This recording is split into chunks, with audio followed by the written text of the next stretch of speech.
¿Qué opinas sobre lo que está haciendo el señor Vladimir Cerrón para tratar de revertir esta situación? Al margen de lo judicial, aquí hay un fondo político y es que el señor Cerrón quiere estar, ¿no es cierto?, dentro de la foto y quiere hacerse seguramente de algún ministerio o algún lugar para no perder el foco de atención.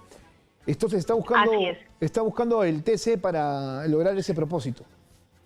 Así es, exactamente, ¿no? Bueno, es todo su derecho, definitivamente él al plantear un habeas corpus, él tenía la posibilidad de que en primera instancia le dieron la razón, como ocurrió, en segunda le revocaron el habeas corpus y su última posibilidad justamente es acudir al Tribunal Constitucional. Es decir, va a ser finalmente el Tribunal Constitucional quien en última instancia, y ya definitiva, diga si la sentencia que se emitió en su contra y que lo inhabilitó, además de ponerle la pena suspendida, debe o no debe permanecer. Durante todo este tiempo, eso sí, él no puede ocupar un cargo público porque la sentencia todavía está vigente, pero ya será el Tribunal Constitucional quien finalmente terminará de resolver este caso. Lo que cuestiona justamente es la falta del debido proceso, que no se sustentaron las pruebas que se habían mostrado, ¿no es cierto?, para condenarlo por este delito de negociación incompatible. Ahora, hay que recordarle al público que nos ve y nos escucha de que no solamente se trata de este caso. Vladimir Cerrón tiene una serie de denuncias y procesos que todavía están en curso. No solamente se trata de este al menos es el que le impide justamente hacerse de algún puesto dentro de la administración pública. Así es, él tiene varias otras investigaciones, pero en este caso en concreto ya se había logrado emitir una condena. Es decir, ya el Poder Judicial le había impuesto una pena, que era justamente esta pena suspendida, porque la ejecución no se iba a realizar, o sea, él no iba a ir a la cárcel, pero que traía como añadido una inhabilitación para ejercer un cargo público. Entonces, realmente aquí este intento porque el Tribunal Constitucional anule la sentencia, yo creo que más que nada, Jesús, no apunta a revertir el tema de la sanción en el tema de la pena, ¿no? Porque igual él a la cárcel no iba a ir, sino básicamente al tema de la inhabilitación, lo cual pues dispara una serie de alertas porque se entiende que él, al buscar eliminar la inhabilitación, estaría buscando ocupar algún cargo público. Claro, eso es lo que se entiende perfectamente. Ahora, ¿qué podría hacer el Tribunal Constitucional? ¿Volver a analizar prácticamente todo o darle en principio una apreciación sobre lo que él está sosteniendo, ¿no?, que no ha sido correctamente procesado? Bueno, en realidad el tribunal, como estamos hablando de un órgano constitucional, no tiene como objeto verificar si él es culpable o inocente en los hechos que generaron esta condena en materia penal, sino realmente lo que busca es verificar si cuando se emitieron las decisiones judiciales, es decir, cuando se resolvió su caso y se le condenó, se generó alguna vulneración, por ejemplo, a su derecho a la defensa, o sea, se le impidió defenderse de alguna manera, o su derecho al debido proceso. Pero no tanto, por lo menos no debería ser así, entrar a evaluar si él ha cometido o no ha cometido un delito. Porque eso ya fue materia de evaluación en primera, segunda y tercera instancia, porque llegó hasta la Corte Suprema en el Poder Judicial, que es la sede que resuelve si ha habido delito o no. Esto ya es una lucha por un tema constitucional que, bueno, claro, de encontrarse que se le impidió defenderse, por ejemplo, generaría una nulidad, y no es que se acabe ese proceso y es inocente, sino un nuevo proceso. Una nueva investigación o por lo menos una nueva resolución judicial. Eso significa que se revierten muchas cosas, o sea, vuelve a foja cero todo el caso, Romy, ¿así podríamos interpretarlo? Sí, aunque no necesariamente a foja cero, sino hasta el momento en el que se cometió o en el que el Poder Judicial cometió esta vulneración a sus derechos. No podría ser la sentencia en primera instancia. ¿Y cómo lo ¿no? identificaría el Tribunal Constitucional, precisamente ese momento? Por ejemplo, si él lo que alega es que se le impidió defenderse, bueno, lo que él dice es que se han interpretado incorrectamente las normas y eso vulnera su derecho al debido proceso. Y él dice que quien hizo esto fue la sentencia de primera instancia y la de segunda instancia. O sea, con lo cual, si el tribunal dice que en efecto hubo una vulneración al derecho al debido proceso, entonces anularía todo hasta ese momento. Pero subsistirían otras cosas, como por ejemplo la acusación de la Fiscalía y la etapa de investigación fiscal inicial, ¿no? Y bueno, claro, el Poder Judicial, un nuevo órgano, o sea, mejor dicho, un nuevo juez, tendría que dar una nueva resolución que ya tendrá que ver si es condenatoria o absolutoria, ¿no? Ahora, sobre esto, Jesús, sí, importante tomar en cuenta algo, ¿ah? Ojo que esto es lo que él está pidiendo, pero recordemos que el juez de primera instancia que le dio la razón...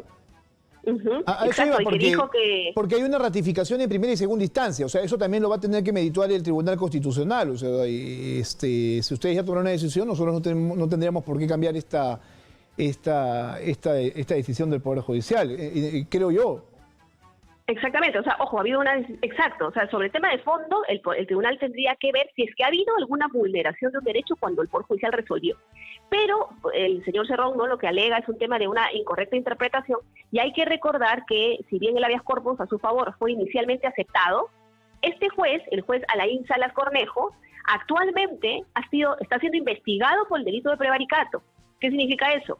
Que lo que el Poder Judicial está diciendo es que este habeas corpus, que fue declarado de manera fundada al inicio a favor del señor Cerrón, se habría hecho más bien justamente realizando una interpretación, o mejor dicho, aplicando las normas indebidamente. ¿No? Entonces, eso pues yo creo que también va a pesar mucho en el Tribunal Constitucional, ¿no? Claro, porque además, aparentemente se diría que sí hubo una correcta aplicación de la sentencia. Claro, porque además se consigue este habeas corpus fuera de la jurisdicción donde se había dado justamente la sanción, ¿no? O sea, lo busca fuera de, ¿no? Exactamente. Esto se podría interpretar, está buscando un juez que vaya a su medida. Exacto, tú lo has dicho, ¿no? Es algo así. Justamente esto ha generado pues esta apertura de investigación contra este juez, ¿no? Y yo entiendo, pues además la sala ha revocado su resolución, ha vuelto a reponer la sentencia, y yo creo que el Tribunal Constitucional va a evaluar objetivamente, o sea, lo que tiene que hacer es mirar, ¿no? Cuando se condenó al señor Cerrón, ¿se vulneraron sus derechos o la condena estuvo bien puesta? Y si la condena estuvo bien puesta, no hay nada que hacer. O sea, además, ojo, Jesús, llama la atención que en este caso le hayan puesto 4 años, pero le han suspendido la pena, porque tú sabes que normalmente a partir de los 4 años se dan pena efectiva. En el caso del señor Cerrón, él consiguió que le suspendan. O sea, ojo, en primera instancia le dieron pena efectiva. Él estuvo prófugo y apeló. Luego de apelar, le revocaron, ojo, estando el prófugo, le revocaron eso y dijeron, ok, que sea suspendida. Pero claro, la inhabilitación por 1 año se mantuvo, ¿no? Entonces, eso realmente, si lo vemos objetivamente, el habeas corpus no le ayuda en nada con el tema de la pena de cárcel, porque no va a ir a la cárcel. Pero claro, lo que está buscando es el tema de anular la inhabilitación, al parecer. Fíjate que estuvo más temprano con Karina Novoa, hablemos claro, Josué Gutiérrez, que es abogado en la actualidad de Vladimir Cerrón, ¿no? Y decía algo que a mí también me llama la atención, dice que su patrocinado lo están sentenciando por un hecho totalmente falso. Dice, no es corrupto, lo único que ha hecho es servir a su comunidad. Bueno, las autoridades piensan completamente distinto, ¿no? O sea, el señor fue encontrado responsable del delito de negociación incompatible, que creo yo que deberías tú, que eres la especialista en este tema, decirle a la gente que ve Exitosa de qué se trata justamente este delito, ¿no? Y cuáles son las sanciones, cómo es que está tipificado en el Código Penal. Exactamente. Fíjate, como tú dices, Jesús, toda persona es inocente hasta que no existe una sentencia judicial que declara lo contrario. Y en este caso, esa sentencia ya existe. Y es, como tú dices, por el delito de negociación incompatible, que además tiene una pena que está prevista de 4 a 6 años. A él le han dado la pena más chiquita, la menor, 4 años. ¿Y a quién sanciona este delito? Sanciona a los funcionarios públicos, como fue el señor Cerrón, que indebidamente se interesan por su provecho, o sea, a favor de ellos, en cualquier tipo de contratación o operación en la que interviene por sus funciones. Es decir, interviene, por ejemplo, en algún tipo de contratación, algún tipo de licitación, y claro, saca agua para su molino, y en lugar de pensar en los intereses del Estado, piensa en sus intereses propios. Eso es negociación incompatible. Por eso el delito se llama negociación incompatible o aprovechamiento indebido del cargo. Y como repito, él aquí ha sido sancionado con la pena más bajita, que es la de 4 años, porque el delito lleva una pena que se encuentra entre los 4 y 6 años de cárcel.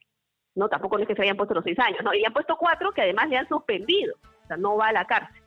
Y el año de inhabilitación, porque el delito también contempla que a la persona se le pueda inhabilitar también, por supuesto, para ejercer la función pública, ¿no? Lo que estamos olvidando, sobre todo en este contexto político, realmente qué cosa es la corrupción para el país, ¿no es cierto? Es un mal endémico que no hemos podido superar, ya que estamos hablando de la independencia, desde que este país es una república, sino antes en realidad, y la corrupción nos acompaña en diferentes aspectos, ¿no es cierto? Desde la más pequeña hasta la más grande, ¿no es cierto? Ser gobernador regional no es cualquier cosa, pues es hacerse de presupuestos importantes, ¿no es cierto? Y destinarlos correctamente a diferentes sectores. Entiendo yo que el señor Cerrón ha tenido carencias, ¿no es cierto?, para poder gestionar adecuadamente. Hay cosas que todavía él no ha sabido responder del todo, por ejemplo, con el tema también de de la caución que se le impone, que suman más de 800.000 soles y que los ha estado pagando hasta este momento, recuerdo yo, algo de 600.000, pero no con su dinero, sino con dinero que ha ido recolectando a través de su partido político, que también deja muchas dudas, más dudas que certezas.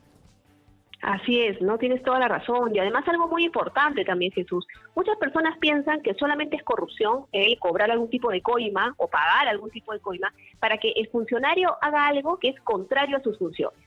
Pero por si acaso, y eso también es bueno que lo escuchen todas y todos los oyentes, que también hay corrupción cuando un funcionario cobra una coima por hacer su trabajo, porque no tendría por qué recibir nada por hacer su trabajo. Entonces esto de que no, es que yo he trabajado, únicamente he trabajado, es que si tú trabajas y ya el Estado te paga un sueldo, no tienes por qué estar cobrando a los ciudadanos dinero o coimas o beneficios para realizar tu labor, aunque no hayas hecho nada que vaya en contra de las normas o en contra de tu cargo. Entonces, eso también es corrupción y se sanciona con las mismas penas, tan grave es una cosa como la otra.